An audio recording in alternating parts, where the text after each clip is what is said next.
İşte bir yere elan işin bitirmen koymaz.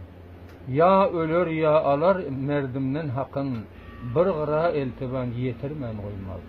Ay berekallah. Her adam batırsa bir qaralaya, aylanıp baralingene şocaya, elin makam tutup yalvar Hudaya, öz elin hak işe yetirmen koymaz.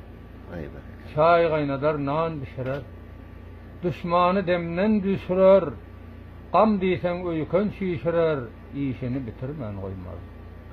Kaya qalın, yembir qalın, düşmanlara qarı salın, her ne ağzı dil bir bolun, merdi için getirmen koymaz.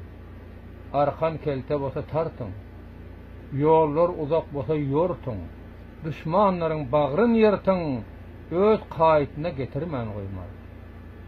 Ağlan indi bugün aydılan sözden, bu gepler bir öter gider Türkmenim. Adamlar şeytandır aldar bizleri, yentemizden satar gider Türkmenim. Satılmalyň indi hüşýar bolunlar. Yaradan Hudanı yada salınlar, bir yere uğrasan avray alınlar, gelin indi satılmalyň Türkmenim.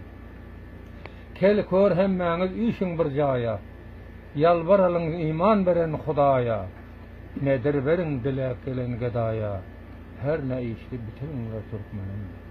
Öter birlerden bugün bir kayata yetersin, sen bir algır avşy sen, nunglaçyny tutarsın.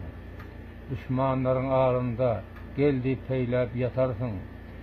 Elin barmagyň tiýdir, uran yerden batarsın.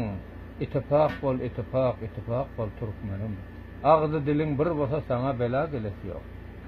Ağzı dilin bir bolsa sana bela gelesi ýok.